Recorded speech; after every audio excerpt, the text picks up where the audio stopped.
Oi, pessoal, paz do Senhor, espero que vocês estejam bem. Hoje eu quero trazer algo que pulsou muito no meu coração e eu não posso ficar com esse maná, não posso ficar com essa bênção aqui só pra mim e não vim dividir aqui com vocês. E vou até deixar aqui com vocês, se vocês quiserem, esse momento devocional. Me diga aí se você quiser esse momento devocional. Tô pensando em fazer todas as segundas-feiras, tá? Então, os vídeos, eles vão permanecer de quarta e sábado, mas aí o momento devocional eu vou estar fazendo aí toda segunda-feira. Então, você me diga aí se você quer os devocionais às segundas-feiras, que eu vou estar aqui gravando, tá? Então, nós teremos vídeo segunda, quarta e sábado. Quarta e sábado, uma palavra direcionada por Deus, não que o devocional não seja, tá? Mas aí nós teremos toda segunda-feira as devocionais. Então aí você me diga, escreva aqui embaixo no comentário, enfim, me manda um direct lá no Instagram ou no meu e-mail, que sempre eu deixo aí. Então você me fala, se vocês quiserem, tá? Eu vou estar fazendo aí toda segunda-feira os devocionais aqui com vocês, amém? Então, o devocional de hoje, tá? Pra gente começar aí, é o tempo de Deus. É até um dos devocionais que eu apresentei aqui pra vocês, tá? Ele vai tratar sobre o ano inteiro aí, só sobre João. Então, eu vou dividir aqui com vocês. Eu não posso, né, ficar, como eu falei, não posso ficar com esse maná só pra mim, porque a palavra falou aqui grandemente ao meu coração e tá pulsando até agora. Então, eu preciso dividir isso, né? Não posso ficar e guardar só isso pra mim. Eu preciso dividir isso pra vocês. Então, o tempo de Deus, o devocional de hoje. E se encontra lá em João, capítulo 11, do versículo do 1 ao 10, que eu vou ler aqui para vocês. A ressurreição de Lázaro. Desculpa. Estava então enfermo um certo Lázaro, de Betânia, aldeia de Maria e de sua irmã Marta. E Maria era aquela que tinha ungido o Senhor com unguento, ele tinha enxugado os pés com seus cabelos, cujo irmão Lázaro estava enfermo. Mandaram-lhe, pois, as suas irmãs dizer: Senhor, eis que está enfermo aquele que tu amas. E Jesus, ouvindo isso, disse: Essa enfermidade não é para a morte, mas para a glória de Deus, para que o Filho de Deus seja glorificado por ela. Ora, Jesus amava a Marta e a sua irmã e a Lázaro. Ouvindo, pois, que estava enfermo, ficou ainda 2 dias no lugar onde estava. Depois disso, disse aos seus discípulos: Vamos outra vez para a Judéia. Disse-lhe os discípulos: Rabi, ainda agora os judeus procuravam apedrejar-te, e tornas para lá? E Jesus respondeu: Não há 12 horas no dia? Se alguém andar de dia, não tropeça, porque vê a luz deste mundo. Mas, se andar de noite, tropeça, porque nele não há luz. Então, quero ler aqui, eu vou começar com a exposição do texto, tá? Que o devocional aqui nos apresenta. Então, a exposição do texto diz assim: No trecho do texto a ser estudado hoje, o Evangelho de João nos apresenta Lázaro e suas irmãs, Marta e Maria. No texto, esse amigo de Jesus está doente e a notícia chega até Jesus. Discussão. Existem algumas necessidades e urgências que nos fazem questionar a sincronia de Deus com o nosso tempo. Não é somente o atraso de Jesus que chama a atenção, é também a capacidade de fazer o tempo certo de agir.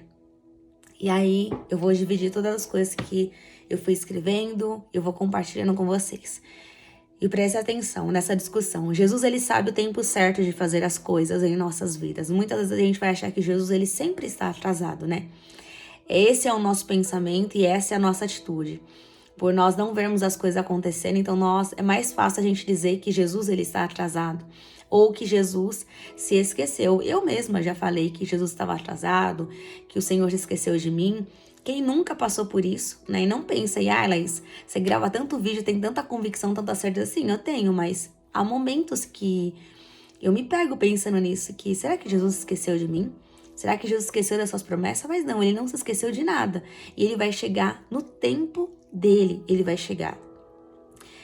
Jesus, ele sabe o tempo certo de fazer as coisas sobre a minha vida e sobre a vida de vocês. O relógio de Deus é muito diferente do nosso relógio. O nosso relógio é o Cronos, é o tempo, é o relógio do homem. O tempo de Deus, o relógio de Deus é o Kairos. Nós achamos que Jesus não só perdeu o controle, como ele está atrasado.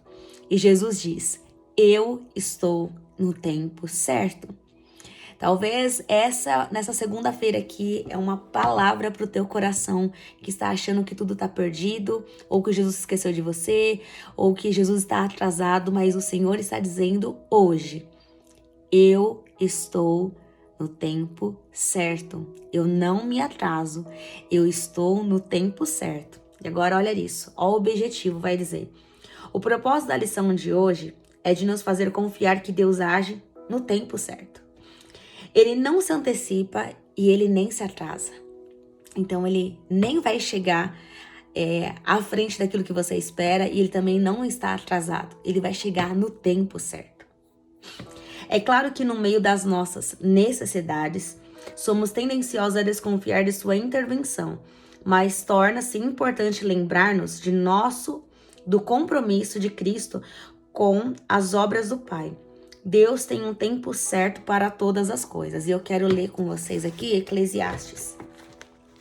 Aqui, ó, Eclesiastes capítulo 3. Vamos lá, Eclesiastes. E você pega aí a sua Bíblia aí, viu?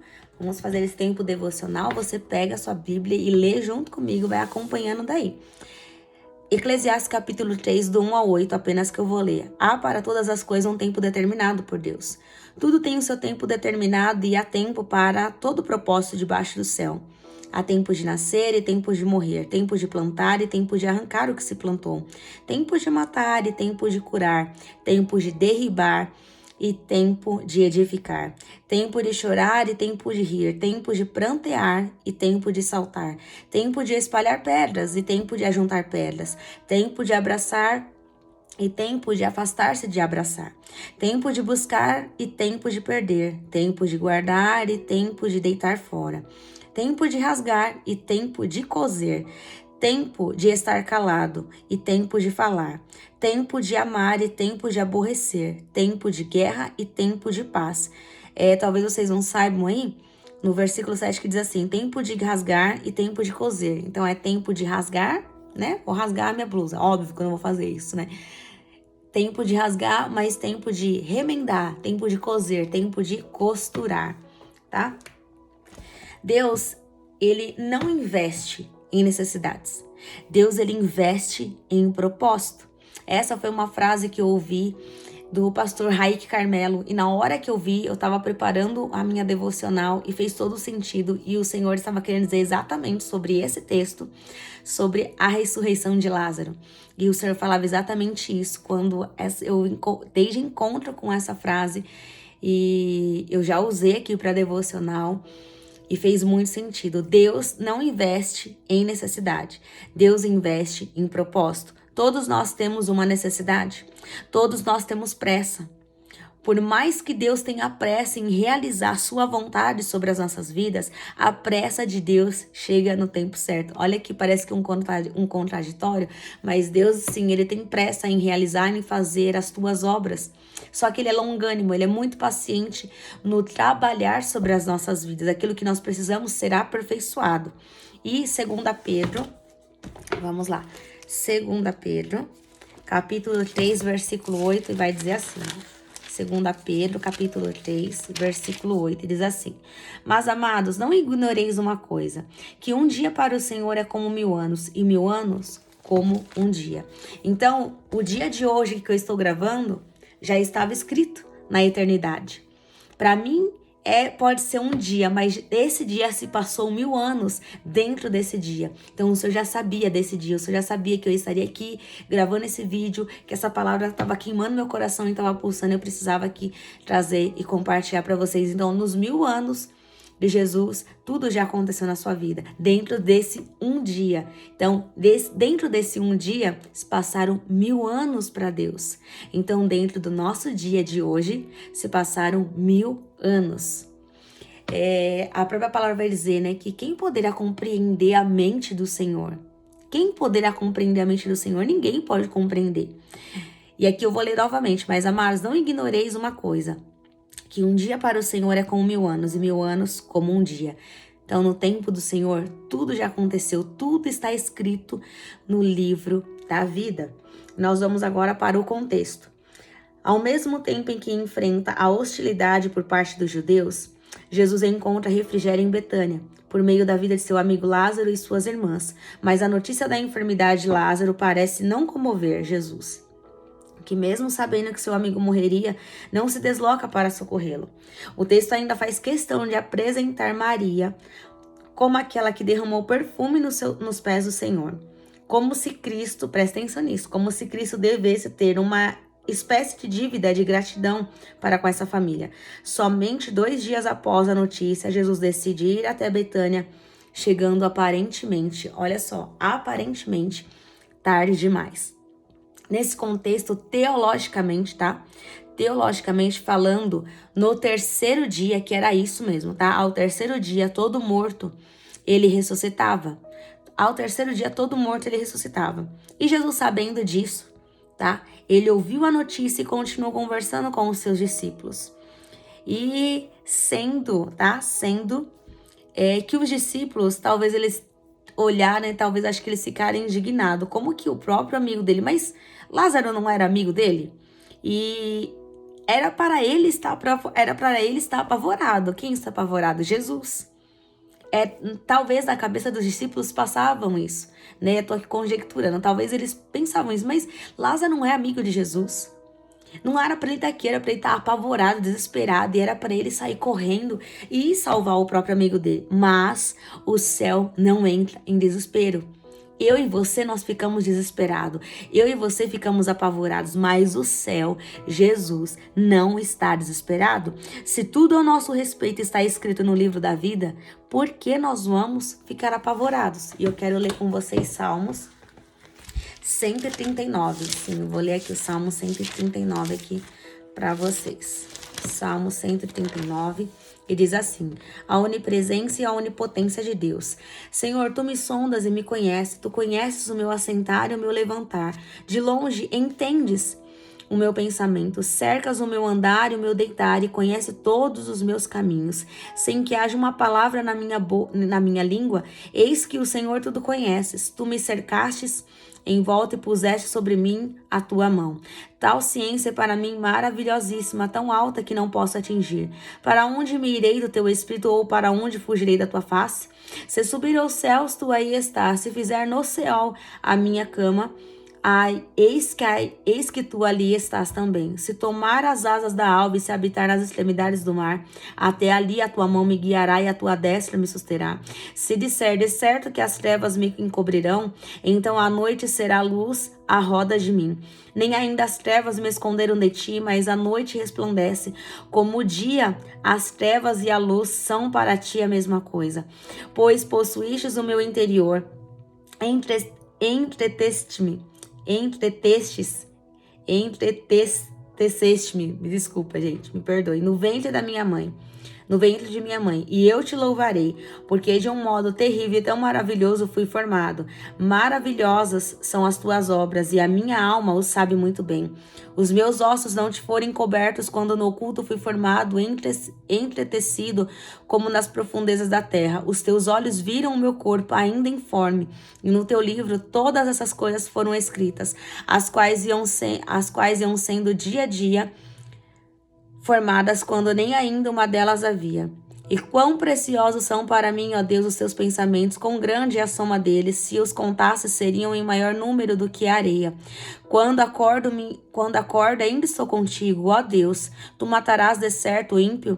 Apartai-vos, portanto, de mim, homens de sangue, pois falam malvadamente contra ti, e os teus inimigos tomam o teu nome em vão. Não aborreço eu, ó Senhor, aqueles que te aborrecem, e não me aflijo por causa dos que se levantam contra ti? Aborreço-os com ódio completo, tenho-os por inimigo. Sonda-me, ó Deus, e conhece o meu coração. Prova-me e conhece os meus pensamentos. e vê se em mim algum caminho mau e guia-me pelo caminho eterno. Então, se você tem dúvida da sua existência, se você tem dúvida que Deus tem tudo no controle, que Deus, ele sabe, conhece toda a sua história, o Salmo 139, ele é para você. Deus conhece toda a sua história, toda a sua história, toda a sua vida, o seu nascimento, até o dia que você vai morrer, está escrito no livro da vida. E muito mais do que isso, o Salmo 139 nos dá essa certeza.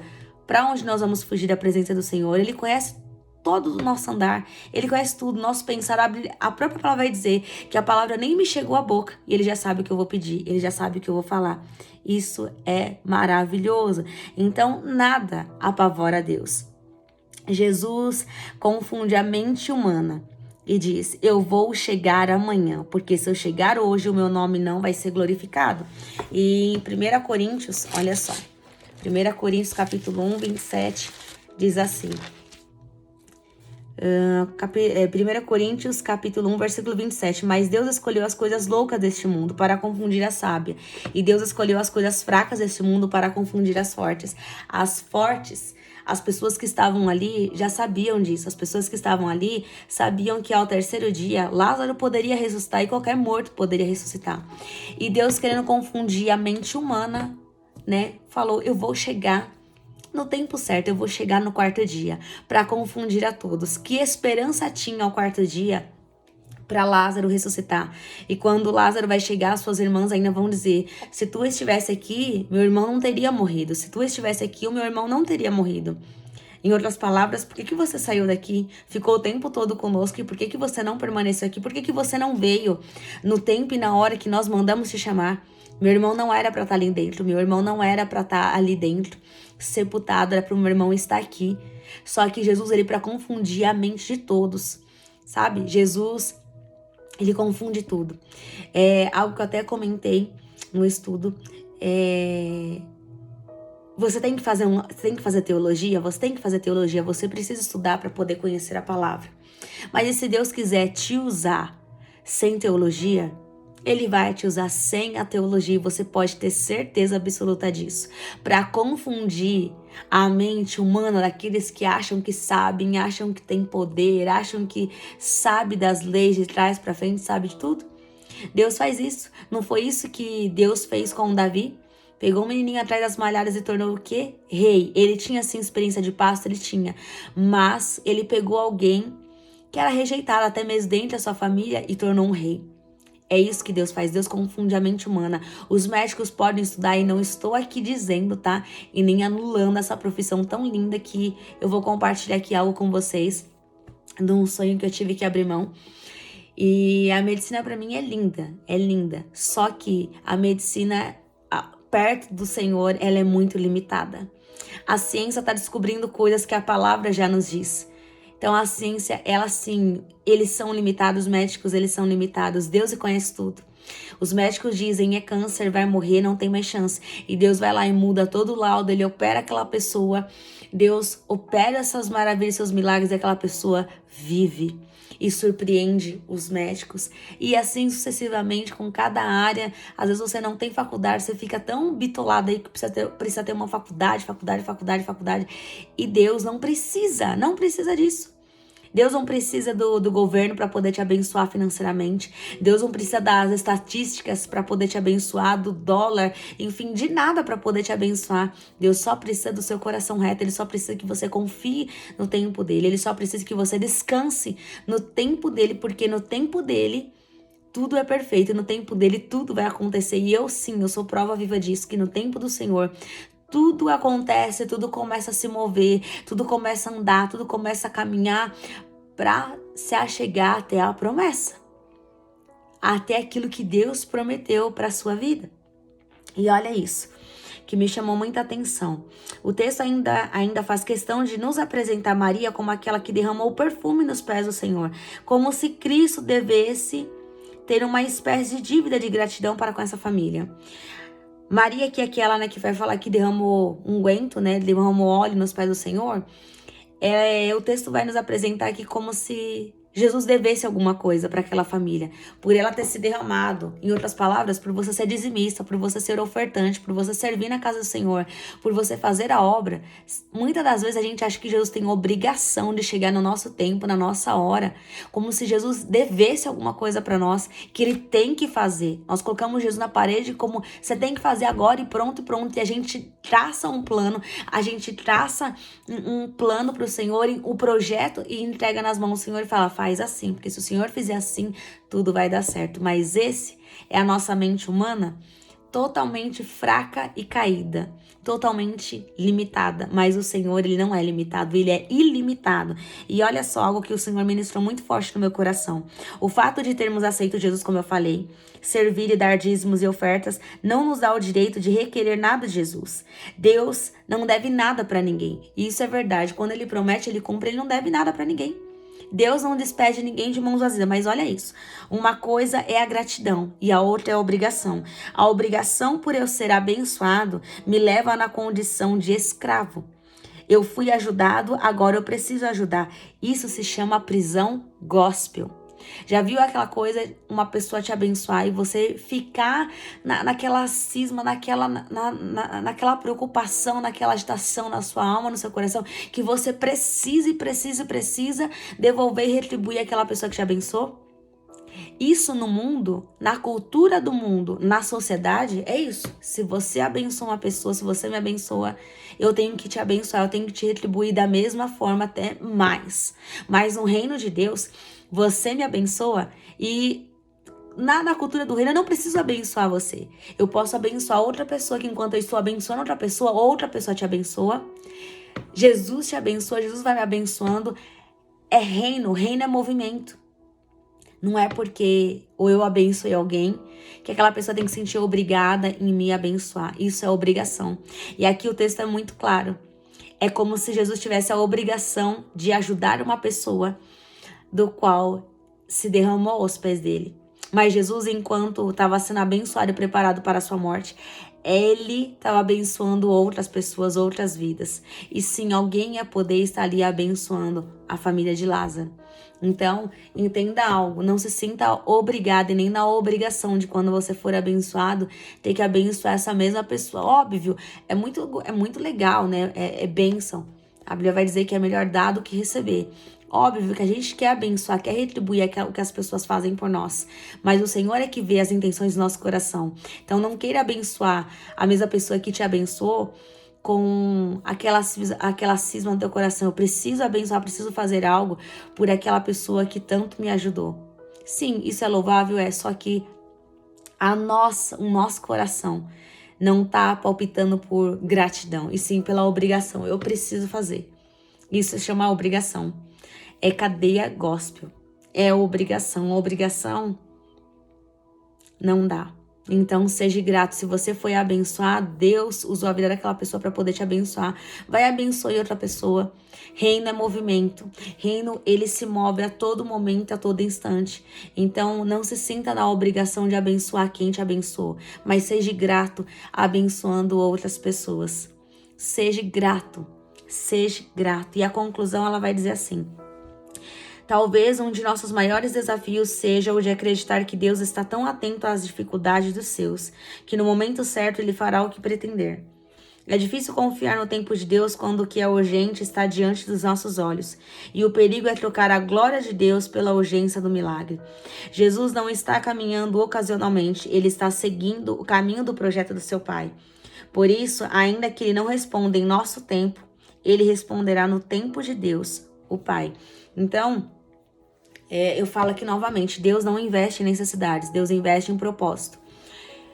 Maria e Marta queriam resolver a necessidade dela de pronto e de imediato, né? E talvez aí você esteja passando por uma dificuldade financeira, por um término talvez de um relacionamento, uma mudança talvez de status, de lugar, enfim, a sua geografia foi mudada, foi alterada, uma porta fechada, ou você está trabalhando e você quer porque quer ir uma promoção de trabalho, ou talvez você quer ser mandado embora, ou você está esperando uma resposta, né, de uma causa na justiça. Enfim, há tantas coisas, ou uma faculdade, enfim, há tantas coisas que nós, como seres humanos, temos como necessidade. E Deus, quando Ele olha para cada um de nós, Ele não vê necessidade, Ele vê propósito. Então, qual o propósito de Deus de você estar permanecendo no mesmo local que você está nesse momento? Qual o propósito? Deus tem um propósito, na verdade, Deus tem um propósito. Se você está passando por algum tipo de tormenta ou enfermidade ou alguma coisa que se levantou sobre a sua vida, você vê como necessidade, você precisa e você clama todos os dias que a sua necessidade lá precisa ser suprida hoje, agora. Mas Deus não vê assim. Mas Deus supre necessidades. Eu sei que Ele supre. Mas aqui o Senhor está deixando muito atento. Deus não investe em necessidade, porque a necessidade ela é suprida hoje e acabou. O propósito não, o propósito ele é eterno. O propósito ele vai te manter constante, caminhando naquilo que Deus tem. Então o propósito ele te alimenta e ele te supre. O propósito ele te alimenta. Então, nós precisamos confiar no tempo de Deus, ainda que seja difícil confiar, ainda que seja difícil ver o que nós não estamos enxergando. Eu sei que é difícil muitas vezes ver com os nossos olhos naturais. Os nossos olhos naturais, eu vejo só o que está à minha frente, mas com os espirituais, eu vejo aquilo que Deus me prometeu, que Ele falou que um dia Ele cumpriria. Então, no tempo dele, assim como 1000 anos, já aconteceu. Então, se eu aguardo pelo tempo de Deus, eu já agradeço pelo tempo dele ter se cumprido na minha vida. Lembre disso, Deus não investe em necessidades, Deus investe em um propósito. E olha só, a aplicação. Ainda que no olho do furacão, saiba discernir o tempo de Deus, confiando que se Ele disse ter o melhor para nós, no momento exato, receberemos o refrigério de sua parte. Eu quero ler aqui, já estou terminando, Salmos 46. É um dos salmos que eu amo, esse salmo tem falado comigo desde a minha conversão. Esse salmo diz assim: a fé é perfeita em Deus. Deus é o nosso refúgio e fortaleza, socorro bem presente na angústia. Pelo que não temeremos, ainda que a terra se mude, ainda que os montes se transportem para o meio dos mares, ainda que as águas rugem e se perturbem, ainda que os montes se abalem pela sua braveza. A minha Bíblia está assim, abre parênteses, sela e fecha parênteses. É para você prestar bem atenção nesse versículo no que ele está querendo dizer. Há um rio cujas correntes alegram na cidade de Deus, o santuário das moradas do Altíssimo. Deus está no meio dela, não será abalada. Deus ajudará ao romper da manhã. As nações se embravecerão, os reinos se moveram. Ele levantou a sua voz e a terra se derreteu. O Senhor dos exércitos está conosco. Deus de Jacó é o nosso refúgio. Vinde, contemplai as obras do Senhor, que desolações tem feito na terra. Ele faz cessar as guerras até o fim da terra. Quebra o arco e corta a lança, queima os carros no fogo. Aquietai-vos e sabei que eu sou Deus, serei exaltado entre as nações, serei exaltado sobre a terra. O Senhor dos exércitos está conosco, o Deus de Jacó é o nosso refúgio. Sela, preste bem atenção. Ele fala assim: ainda que no olho do furacão, saiba discernir o tempo de Deus, confiando que se Ele disse ter o melhor para nós, um momento exato, receberemos o refrigério da sua parte. Nós receberemos no tempo do Senhor as suas promessas, nós veremos cumprido. A tudo aquilo que Deus prometeu, tudo aquilo que Ele falou, vai se cumprir e não vai tardar. Eu quero deixar aqui uma última palavra para a gente encerrar aqui essa devocional. Gênesis capítulo 27, do 19 ao 30. Capítulo 27, do 19 ao 30, vai dizer assim: nós conhecemos Isaac, manda Esaú fazer-lhe um guisado. E olha só isso. Gênesis capítulo 27, do 19 ao 30. E Jacó disse ao seu pai: eu sou Esaú, teu primogênito. Tenho feito isso, como me disseste. Levanta-te agora, senta-te e come da minha caça, para que tua alma me abençoe. Então disse Isaque a seu filho: como é isto, que tão cedo a achaste, filho meu? E ele disse: porque o Senhor teu Deus a mandou ao meu encontro. E disse Isaque a Jacó: chega-te agora, para que te apalpe, meu filho, se és meu filho Esaú, mesmo ou não. Então se chegou Jacó a Isaque, seu pai, que apalpou e disse: a voz é a voz de Jacó, porém as mãos de Esaú. E não conheceu, portanto, as suas mãos, estavam cabeludas como as mãos de Esaú, seu irmão. E o abençoou e disse: és tu meu filho Esaú mesmo? E ele disse: eu sou. Então disse: faze chegar isto perto de mim, para que coma da caça de meu filho, para que a minha alma te abençoe. E chegou-lhe e comeu. Trouxe-lhe também vinho e bebeu, e disse-lhe Isaque, seu pai, ora, chega-te, beija-me, filho meu. E chegou-se e beijou. Então o cheiro de suas vestes, então cheirou, e o cheiro das suas vestes, então cheirou o cheiro das suas vestes, e o abençoou e disse, eis que o cheiro do meu filho é como o cheiro do campo, que o Senhor o abençoou. Assim, pois, assim te dê Deus o orvalho dos céus e das gorduras da terra e a abundância do trigo e do mosto. Sirvam-te povos e nações, encurvam-se a ti, seu o Senhor de teus irmãos, e os filhos da tua mãe se encurvam a ti. Malditos sejam os que te amaldiçoarem, e benditos sejam os que te abençoarem. 30. E aconteceu que, acabando Isaque de abençoar Jacó, apenas Jacó acabava de sair da face de Isaque, seu pai, veio Esaú, seu irmão, da sua caça. Então, aqui é a história de Esaú e Jacó. Jacó, ele vai ter dito aí como, né, aquele o traidor, aquele que engana, né, o enganador, e Esaú. E aqui a gente vê muito claro, né, quando eu digo que essa frase que eu ouvi, né, Deus não investe em necessidades, Deus investe em propósito. O propósito de Jacó era apenas um, era ter a primogenitura, ele queria a primogenitura. E Esaú, ele sai, ele volta do campo, ele está com fome.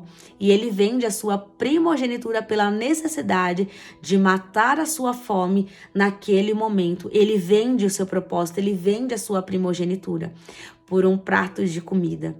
E Jacó, ele que acaba recebendo essa bênção, tá? Não vou me prolongar aqui, mas só para dizer o tempo de Deus mesmo. O tempo de Deus, ele é perfeito. Então não adianta você querer dar um passo maior que sua perna. Não adianta você querer comprar algo. Não adianta você querer forçar uma cura, forçar uma porta.